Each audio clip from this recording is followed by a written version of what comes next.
Welcome to our daily countdown to the kickoff of the 2023 Africa Cup of Nations. This is Sport Africa. My name is Asha Lolo, and of course, we began that journey right from the beginning. And of course, it is 22 days, officially 22 days to the kickoff. And today we'll be going into the camp, taking you to the camp of the host country, Cote d'Ivoire. How have they been preparing? It's a big one for the elephant of Cote d'Ivoire.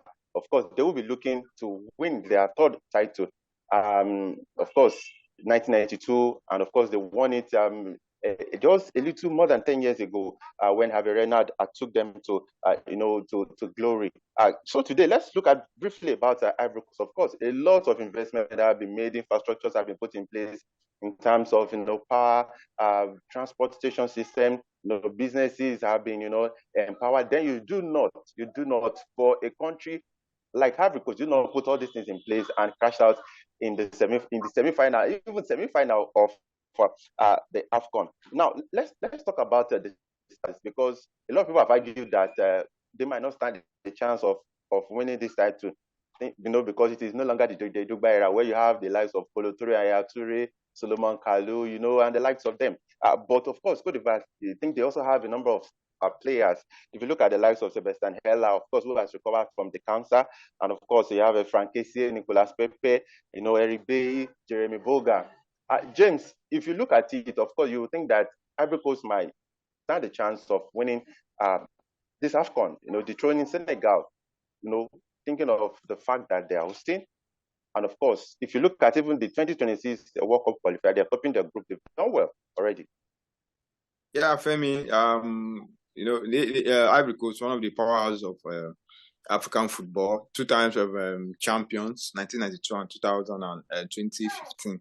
But Femi, this current team, I don't see them defending it. I don't know. I just don't have this feeling about them winning it. I don't know, because they've not, for me, for the past few years, they've not really done much. They have the stars, but I don't know. I don't like comparing eras.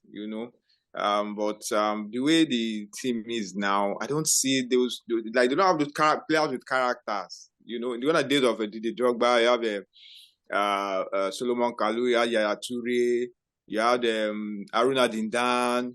You have Bonaventure Kalou, you have all those guys. That this is a team.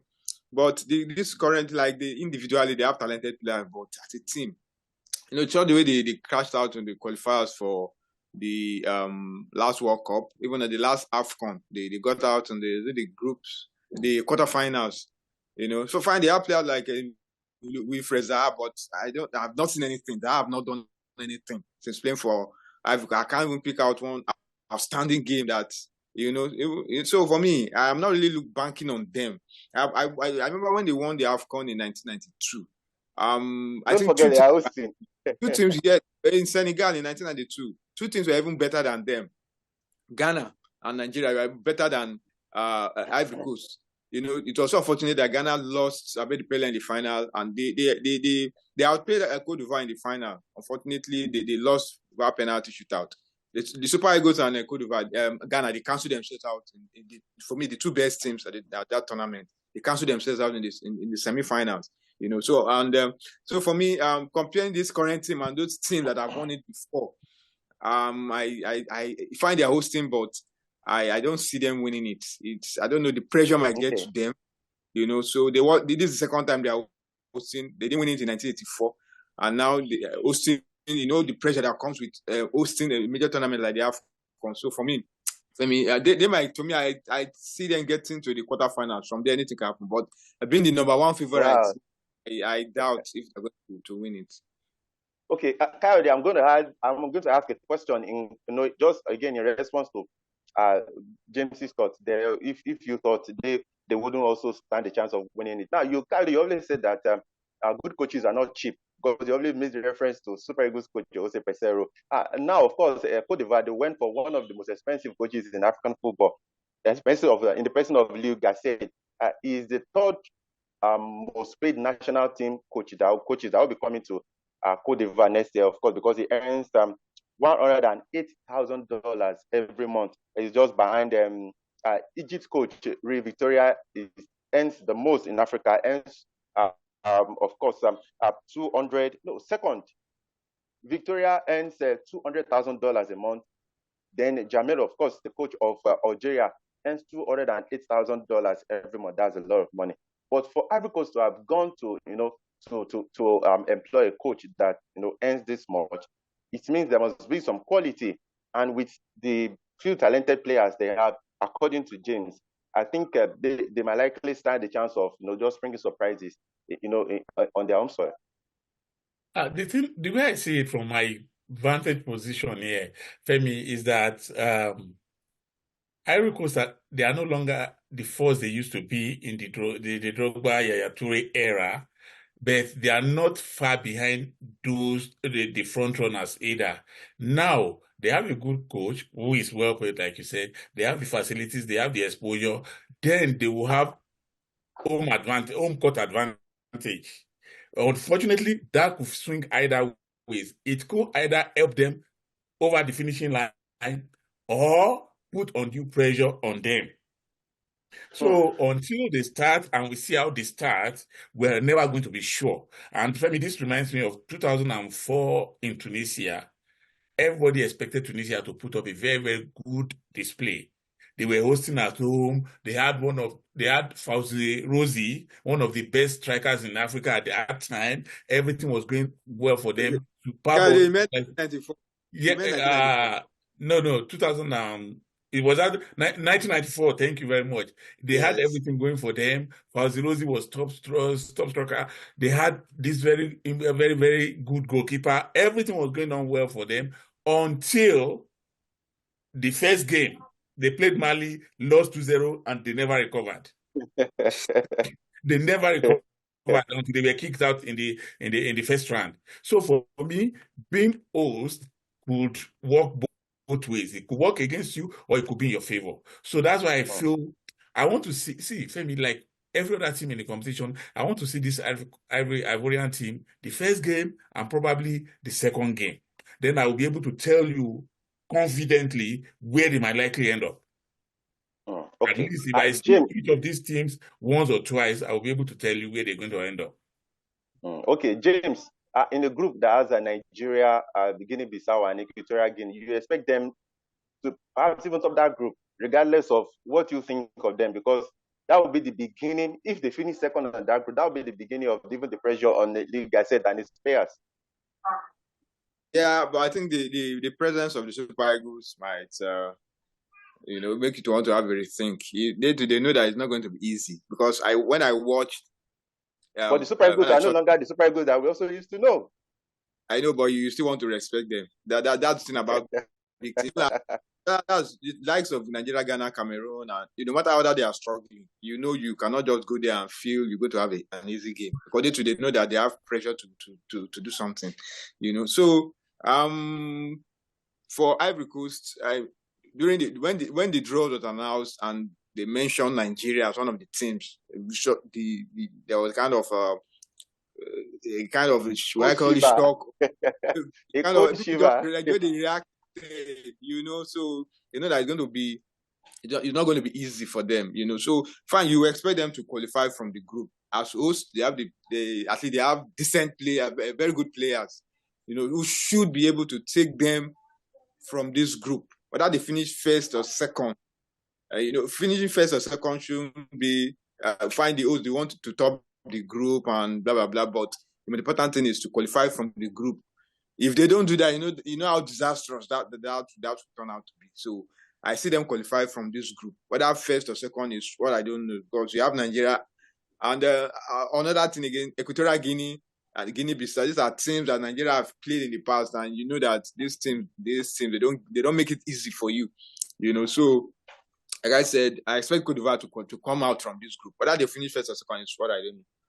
Okay, Kayode, before I come to you, Kayode, Cote d'Ivoire, of course, they've assured all the 24 teams of adequate security and safety of lives at the stadiums, because remember what happened a few years ago where there was stampede and people died. So they said this time such a thing will not happen, and instead they are working with CAF to ensure safety of every fan that will be coming to the stadium. I learned that they are expecting 1.5 million fans in all the matches of the 2023 Africa Cup of Nations. I have to talk about one element that you always do not want to talk about or believe it happens in football. But I think in African football, I believe strongly that there's use of black power, because we've seen people, even ex-international, Nigerian ex-internationals, who talk about their experiences, personal experiences about black power. I remember in 1994, when or before Super Eagles met Cote d'Ivoire, there was this rumor that Cote d'Ivoire, they have a lot of people who were engaged in black power. As a matter of fact, in that game, I remember, I think when it was still, was it goalless or 1-1? There were rumors that some persons were doing some things at that stadium in Tunisia.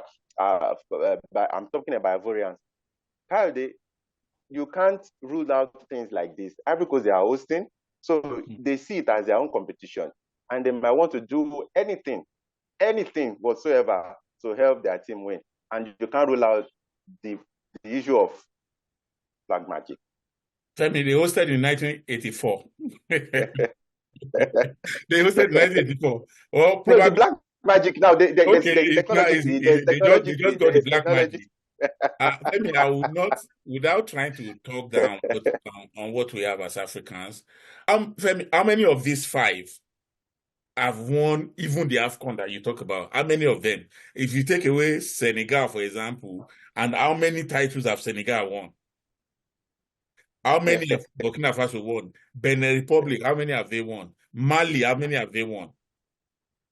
And of course, I will even bring it to Nigeria and Ghana, who are not too big on African magic, but who say they believe in God and everything. How many have those 2 countries won, even with their Christianity and Islam? See, my belief is, you will do your jazz, I will do my jazz. The better team that is better prepared will win on the day. The better jazz team win. The better team will win on the day. So that's me. And Femi, you might be surprised I'm saying this. I had a personal experience. I had a personal experience with Juju in the early days, but I'm still not convinced that it has any efficacy on football, on sports. That I will say. So for me, we could have this discussion here now or any other time. I will remain on that point that I'm not sold on this idea of jazz or whatever it is you are talking about. I do not believe in it. I have to invite Kyle and James to a football match in my village. I think maybe that will make you believe that, when someone will play shot, as a very good shot towards an empty net, and the grass wouldn't allow the ball even move. Maybe how many people in your village has won the World Cup? But when you hear the testimony from individuals who have played football to the highest level, you have not answered that question. How many of your people have won AFCON or the World Cup with all the juju you claim they have in your village? How many of them have won it? Guys, it's always fun to come around to talk to you guys. Kyle and James, thank you for coming on our daily countdown today. Thank you so much. Thank you very much, Benny. It's always a pleasure being here with you. Yeah, thank you. See you tomorrow. So it's 21 days to the kickoff, and of course, all eyes are on Ivory Coast. They will be hosting, and of course, there are people, Ivorians, we expect them to at least give them something to savour.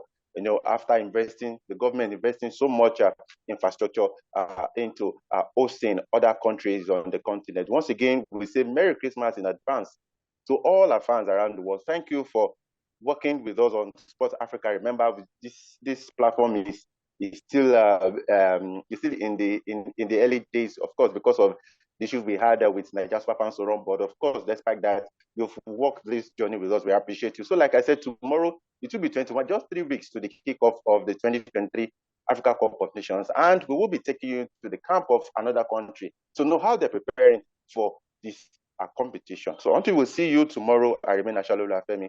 We say have a fantastic holiday. Bye for now.